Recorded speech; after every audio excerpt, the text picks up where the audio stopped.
안녕하세요. 알고리즘 투자자이자 퀀트 금융 데이터 사이언티스트 라일라입니다.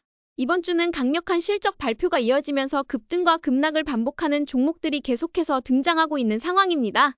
오늘은 특히 8월의 계절성에 대한 우려와 함께 내일 예정된 연준의 금리 발표를 앞두고 많은 투자자들이 포지션을 정리하는 모습을 보였습니다. 제가 알고 있는 몇몇 헤지펀드 매니저들도 오늘 포트폴리오의 약 25%를 매도했다고 밝혔으며 개인 투자자들도 지난 금요일부터 테마주 매도를 시작하고 이제는 주도주 중 일부에서도 수익 실현을 시도하는 모습이 보이고 있습니다. 그럼에도 불구하고 여전히 강세를 유지하고 있는 종목들이 존재하기 때문에 우리는 이러한 종목들에 주목할 필요가 있습니다. 먼저 시장의 방향성을 살펴보겠습니다. 나스닥 차트를 보면 단기 상승 사이클의 클라이맥스를 나타내는 갭 상승 후 하락 패턴이 반복되고 있는 것을 확인할 수 있습니다. 오늘도 긍정적인 분위기로 출발했지만 하루 종일 리스크를 줄이려는 매도세가 우세했습니다. 이런 상황에서는 다시 기본으로 돌아가야 합니다. 실적이 좋은 주식은 보유하고 실적이 부진한 주식은 과감히 매도하는 전략이 여전히 유효합니다. S&P 500 지수는 오늘 0.3% 하락했지만 여전히 10일 이동평균선을 따라 상승세를 이어가고 있어 대상승장의 초기 단계로 볼 수 있습니다. 하지만 단기 사이클은 후반기에 접어들었고 8월부터 10월까지 이어지는 계절적 조정 가능성은 많은 투자자들이 인지하고 있는 부분입니다.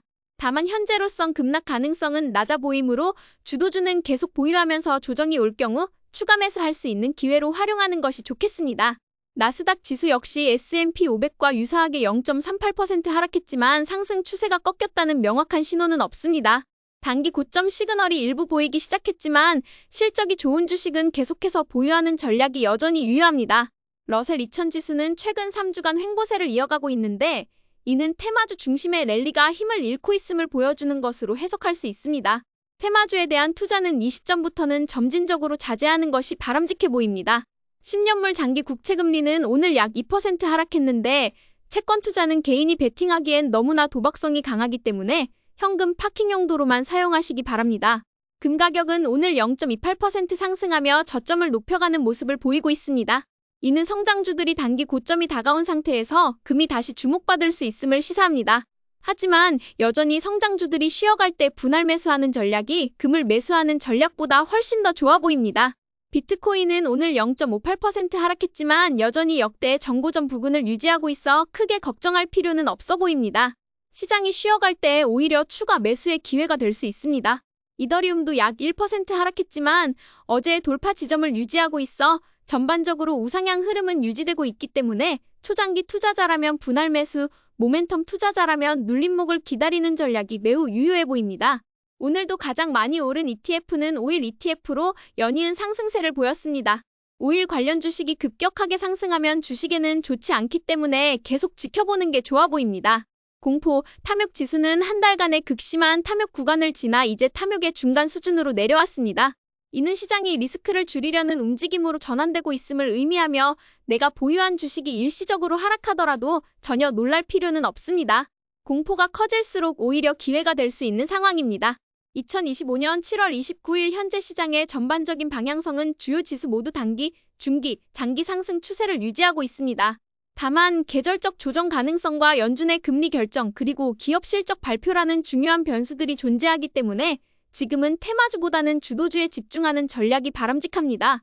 특히 실적이 계속해서 개선되는 종목에 자금을 집중하는 것이 유리하며 조정은 언제나 기회입니다.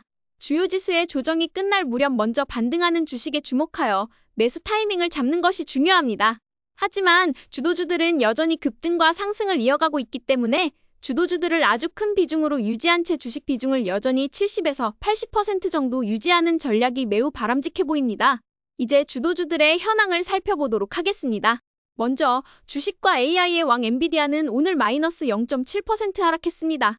AI 관련 주식들이 대부분 돌파에 엄청난 실적을 보여주고 있는 상황에서 하루하루의 하락은 전혀 상관할 일이 아니며 이런 시기일수록 장기 투자자는 꾸준히 투자 전략을 유지하는 것이 중요하고 모멘텀 투자자는 보유 상태를 즐기되 주가가 쉬어가는 국면에서는 추가 매수를 위한 자금을 준비하는 것이 핵심이라고 할 수 있습니다. 팔란티어는 오늘 약 1% 하락했지만 곧 실적 발표를 앞두고 있다는 점에서 오히려 이처럼 힘이 빠진 모습이 더 긍정적으로 보입니다. 실적 발표 이후의 방향성에 따라 대응하는 것이 바람직해 보입니다. 마이크로소프트는 오늘 큰 변동 없이 횡보했습니다. 사실 이번 주 실적 발표 중 가장 중요한 기업이 마이크로소프트라고 볼 수 있기 때문에 어닝콜 내용을 반드시 확인하고 AI 관련 설비 투자 규모나 방향성에 주목할 필요가 있습니다. 이는 향후 시장에서 매우 중요한 단서가 될 수 있습니다. 테슬라는 오늘 다시 한번 모멘텀을 탈 수 있을지 기대되었지만 시장 전반의 숨고르기 분위기 속에 다시 쉬어가는 흐름을 보였습니다. 그러나 모든 이동평균선들이 수렴하고 있는 만큼 그 순간이 오기 전까지는 관망하는 것이 좋겠습니다. 핀테크 리더 로빈후드는 드디어 쉬어갈 준비가 된 모습입니다. 현재 주가는 $100 근처에서 머무르고 있으며 이는 전혀 부정적인 신호는 아닙니다. 내일 실적 발표가 예정되어 있어 향후 로빈후드의 비전과 방향성에 대해 보다 명확한 힌트를 얻을 수 있을 것입니다. 내일은 시장 전체적으로도 매우 중요한 날이 될 것입니다. AI 에너지 리더 GE Vernova는 오늘 약 2% 하락했습니다. 다만 지난 3일간 거의 가격 변화 없이 횡보했기 때문에 지나치게 걱정할 필요는 없어 보입니다. 최근 돌파한 가격대를 유지한다면 추세가 무너졌다고 보긴 어렵습니다. 반도체 리더 보로드컴은 오늘도 역대 정고점을 돌파하면서 마무리했습니다. 이렇게 올라가는 주식을 매도할 이유는 전혀 없어 보이며 반도체는 여전히 시장을 이끌고 있는 것으로 보입니다. 반도체 리더인 AMD는 오늘도 상승하며 시장이 힘이 없을 때 브로드컴, 오라클, 구글과 함께 강세를 보인 종목 중 하나였습니다. 돌파가 5거래일째 유지 중이기 때문에 이제는 차익 실현이 나올 수 있습니다. 그럼에도 불구하고 엔비디아와 함께 상승 추세를 유지하고 있기 때문에 기회가 올 때마다 분할 매수 전략을 이어가는 것이 중요합니다. 오라클은 오늘 약 1% 상승하며 강한 추세를 이어가고 있습니다. 상방이 여전히 열려있는 차트 흐름이기 때문에 보유 전략을 유지하는 것이 적절해 보입니다. 항공우주 리더 로켓랩은 오늘 약 3% 하락했는데 이는 개인 투자자들이 좋아하는 종목인 만큼 실적 발표 및 연준의 금리 결정 전에 매도세가 선반영된 것으로 보입니다. 매도세가 언제까지 이어질지는 알 수 없기 때문에 신규 매수보다는 매도 압력이 해소되고 상방 전환이 확인된 이후 진입하는 것이 좋겠습니다. 주식이 지나치게 빠르게 포물선으로 올라가는 것은 좋은 신호가 아니라는 점을 항상 기억하시기 바랍니다. AI 네트워킹 리더 크리로 테크놀로지는 오늘 약 1% 상승했습니다. 오늘은 실적을 발표한 AI 하드웨어 관련 종목들이 전반적으로 강세를 보였기 때문에 그 긍정적인 흐름에 영향을 받은 것으로 보입니다. 소형 원자로 리더 오클론은 오늘 6% 가까이 하락했는데 오클론은 원래 급등락이 심하기 때문에 전혀 놀랄 일이 아니며 역시나 개인 투자자들이 좋아하는 종목이기 때문에 차익 실현이 나왔다고 보시면 됩니다. 오늘 주목할 종목들을 살펴보겠습니다. 스포티파이는 4월 이후 우리가 가장 사랑해온 종목 중 하나였지만 지난주 스윙 트레이더들에게 이어 오늘은 모멘텀 트레이더들에게도 매도 시그널을 보낸 모습입니다. 2월에 정고점을 돌파하지 못하고 되밀린 시점이 이미 매도 시그널이었으며 오늘은 과감한 매도가 필요했던 날이라고 봅니다. 기업 펀더멘털은 여전히 좋지만 주당 순이익이 마이너스로 전환된 것은 무시할 수 없는 경고입니다. 다시 흑자로 돌아설 때 재진입을 고려하겠습니다. 오늘 최고의 종목은 단연 셀레스티카입니다. 매우 강력한 실적 돌파를 보여줬고 이후 주가를 지켜주는 모습까지 보여주며 아름다운 기술적 흐름을 완성했습니다. 또 살펴볼 종목은 램버스입니다. 1년 가까이 이어졌던 매물대를 한 번에 뚫고 실적 호조와 함께 대량 거래를 동반한 강한 상승을 보였습니다. 케이던스 디자인 역시 2년 가까이 저항을 받아왔던 매물대를 돌파하며 좋은 흐름을 보여주고 있습니다. 마지막으로 중형주 CVLT는 1년간 지속됐던 매물대를 뚫고 엄청난 거래량과 함께 급등했습니다. 이 종목에서 무슨 일이 벌어졌는지 추가 분석이 필요해 보입니다. 현재 시장은 실적에 따라 급등락이 심하게 갈리고 있으며 향후 2주간은 혼돈의 장세가 예상됩니다.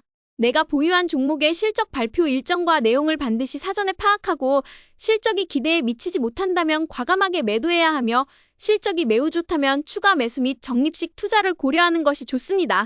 내일도 극단적인 급등락이 이어질 수 있으므로 하루 중 순간적인 변동에 흔들리지 말고 종가 기준으로 실적의 질을 평가하여 대응하는 것이 매우 중요해 보입니다. 오늘도 저희 전략이 재미있으셨다면 좋아요와 구독 버튼 눌러주세요. 지금까지 방구석 헤지펀드 매니저 라일라였습니다. 감사합니다.